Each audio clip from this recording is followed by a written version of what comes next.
ममता के दिन की शुरुआत सब्जी मंडी से होती है, क्योंकि वो अपना घर चलाने के लिए सब्जियां बेचा करती थी। उसके 3 बच्चे थे और पति जब शहर कमाने गया, तब से ना वो वापस आया और ना ही उसकी कोई खबर।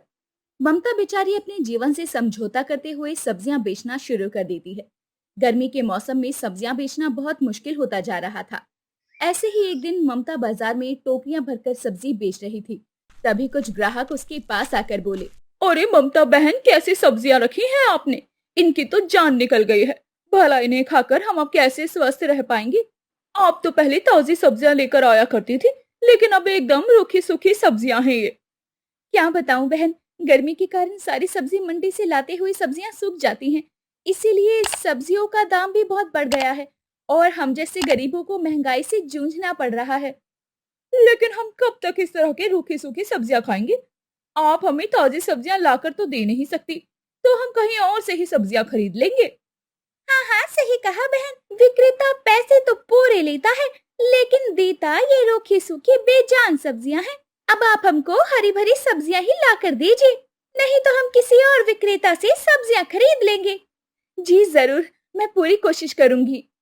ममता उन दोनों की बातें सुनकर चिंतित हो जाती है, क्योंकि गर्मी की वजह से सब्जियां हरी से पीली होती जा रही थी। उसकी सब्जियां अब कोई नहीं खरीद रहा था। सभी लोग आसपास की दूसरी सब्जी वालों से सब्जियां खरीद रहे थे। ऐसा होते देखकर ममता खुद से बोली, हे भगवान, ऐसा मत करिए। अपने भक्त पर थोड़ी सी तरस खाइए, हमें भूखे मरने से बचा लीजिए। मेरे पास सब्जियां बेचने के अलावा कोई दूसरा काम भी नहीं है। अगर ग्राहक ही मेरी सब्जियां नहीं खरीदेंगे तो मैं अपना खर्चा कैसे चलाऊंगी? अब आप ही मुझे कोई राह दिखाइए प्रभु। रात होने पर ममता अपनी सब्जी का टोकरा सर पर धरकर घर आ जाती है।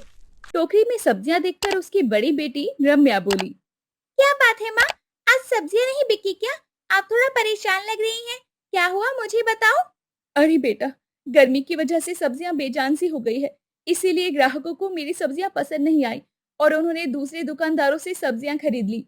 लेकिन माँ, ऐसी तो गड़बड़ हो जाएगी, क्योंकि अगर सब्जी नहीं बिकेगी तो पैसे नहीं मिलेंगे, और पैसे नहीं मिलेंगे तो घर का खर्चा कैसे चलेगा? अब तू ही बता बेटा, मैं क्या करूं? मेरी तो कुछ भी समझ में नहीं आ रहा। माँ, मेरे पास एक तरकीब है। आप जब सुबह सब्जियां लेकर आती हैं तो वो ताजी और हरी दिखती हैं, लेकिन शाम होते होते वो सूख जाती है। इसीलिए आप उन्हें दोपहर तक बेच दो। हाँ बेटा, तूने बहुत सही बात कही। मैं कल ही सब्जी मंडी से वापस आते ही सब्जियां बेचने निकल जाऊंगी और दोपहर तक सारी सब्जी खत्म करके घर आऊंगी। ठीक है माँ। अगले दिन जब ममता सब्जी मंडी से सब्जियां लेकर पूरे गांव में घूम घूम कर सब्जियां बेचना शुरू करती है, तो कड़कती धूप में ममता को बहुत प्यास लग रही थी, लेकिन फिर भी वो लोगों को सब्जियां बेच रही थी।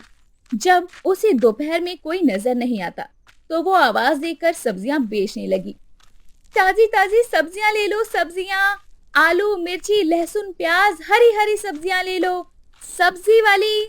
ममता की आवाज सुनकर कुछ महिलाएं अपने घर से निकली और उसे अपने द्वार पर बुलाया। उसकी सब्जियां काफी ताजी और स्वस्थ लग रही थी। उन महिलाओं ने ममता से कहा, अरे बहन, तुमने तो हमारा सारा काम ही आसान कर दिया। गांव से बाजार बहुत दूर है, हमें इतनी दूर चलकर सब्जियां लेना जाना पड़ता है। अब तो तुमने गली गली घूमकर सब्जियां बेचना शुरू कर दिया, उससे हमें बाजार जाने से मुक्ति मिल गई। तुम्हारा भला हो बहन, ये सब्जियां बहुत ताजी ताजी लग रही हैं। मुझे 2 किलो आलू, आधा किलो भिंडी दे दो, मैं अभी तुम्हारे पैसे लेकर आती हूँ। बहन जी, थोड़ा पानी मिलेगा क्या? बहुत जोरों की प्यास लगी है। इस कड़कती धूप में सब्जियां बेचना बहुत मुश्किल है। एक तो मेरी टोकरी भी बहुत भारी है। अरे क्यों नहीं बहन, तुम्हारे लिए अभी शरबत बनाकर लाती हूँ। वो महिला अपने घर में गई और झट से ममता के लिए नींबू पानी का शरबत बनाकर ले आई। जैसे ही ममता ने नींबू पानी पिया, उसकी जान में जान आ गई। वो उसे धन्यवाद देते हुए बोली, आप दोनों का बहुत बहुत शुक्रिया। अरे रोजाना हमें इसी तरह की सब्जियां दे जाया करो, हम तुम्हें 2 पैसे ज्यादा देकर ही सब्जियां खरीद लेंगे। ठीक है बहन जी, जैसा आप कहो। ममता अपनी सब्जियों को दे देती है। बदले में उन दोनों ने ममता को ज्यादा पैसे दिए, जिसे देखकर ममता खुश हो जाती है। अब वो दूसरे गांव जाकर भी सब्जियां बेचने लगती है। अपनी मेहनत से ज्यादा पैसे पाकर ममता बहुत खुश थी। वो रोजाना सब्जी मंडी से सीधा गांव गांव जाकर सब्जियां बेचने लगती है।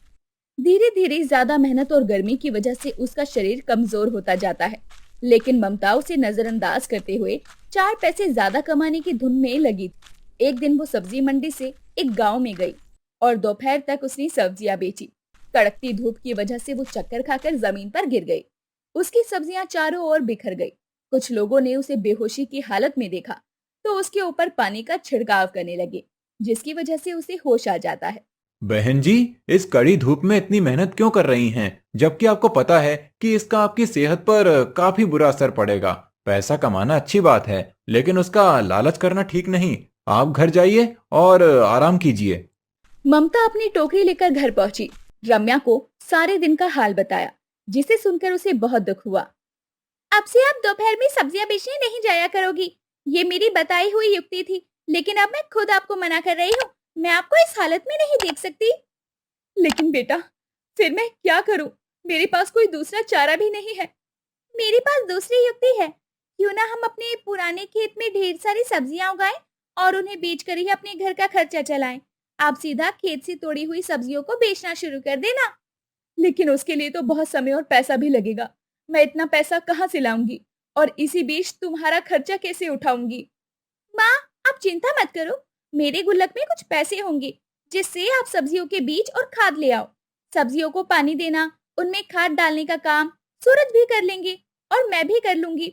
तब तक आप सब्जी मंडी से सब्जियां लाकर बाजार में बेचना, ना कि गांव-गांव घूमकर। ठीक है बेटा। रम्या अपना गुल्लक तोड़कर ममता को पैसे दे देती है। उन पैसों को लेकर बाजार से वो बीज खरीद लाती है और ढेर सारे बीज और उर्वरक लाकर रम्या को दे देती है। अब रम्या अपने खेत में जाकर उन बीजों को बो देती है और रोजाना उनमें पानी डालकर उनका ख्याल रखती है। कुछ ही दिनों के बाद खेत में छोटे छोटे पौधे नजर आने लगे, जिन्हें देखकर ममता और रम्या खुश हो गए। देखो ना माँ, मेरी तरकीब काम कर गई।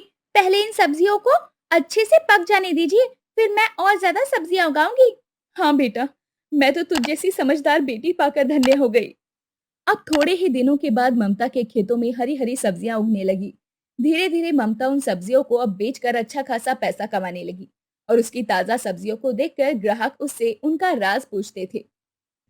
ममता बहन, क्या बात है, तुम्हारी सब्जियों में तो एक अलग ही रौनक चमक रही है। बाकी लोगों ने तो रूखी सूखी सब्जियां रख रखी हैं। आखिर तुमने ऐसा कौन सा मंत्र मारा है कि तुम्हारी सब्जियां पूरे बाजार में सबसे हरी भरी हैं? वो इन सब्जियों को मैं खुद ही उगाती हूँ ना, इसीलिए ये इतनी ताजी हैं। क्या बात है ममता बहन, आपने तो कमाल ही कर दिया। जहां लोग अपनी मनमानी चला रहे हैं, वहां तुम हम जैसे गरीबों को सस्ते दाम में अच्छी सब्जियां बेच रही हो। भगवान तुम्हारा भला करे। ग्राहकों की वाहवाही सुनकर ममता बहुत खुश हुई और सब्जियां बेचकर अच्छा खासा धन इकट्ठा करने लगी। उन पैसों से ममता ने बहुत सारे खेत खरीद लिए और अब वो गरीबी रेखा से ऊपर आगे बढ़ने लगी। ममता ने अब सभी खेतों में मजदूरों को काम पर लगा दिया। उसके खेतों में सब्जी उत्पादन बहुत ज्यादा होने लगा। अब मंडी में खुद सब्जियां ना खरीदने जाकर वो सब्जी मंडी की विक्रेता बन गई। एक दिन रम्या ममता से कहती है, माँ, हमारे अच्छे दिन आ गए। मैंने कभी नहीं सोचा था कि हम कभी ऐसी जिंदगी जी पाएंगे। हम तो केवल अमीरों को देखकर ही अपना मन मार लेती थी। भगवान करे हमारा कारोबार इसी तरह से अच्छा चलता रहे। तेरी बुद्धि और समझदारी की वजह से आज हम इस मुकाम पर हैं। हमारे घर में किसी चीज की कोई कमी नहीं है। धन दौलत पैसा सब है हमारे पास। ईश्वर हमें हर बुरी नजर से बचाए और इस तरह दिन दुगनी और रात चौगुनी तरक्की दे। तो देखा आप लोगों ने कैसे ममता और उसकी बेटी की समझदारी की वजह से आज वो कहां से कहां आ गए। ईमानदारी से की हुई मेहनत और लगन का फल हमेशा मीठा होता है।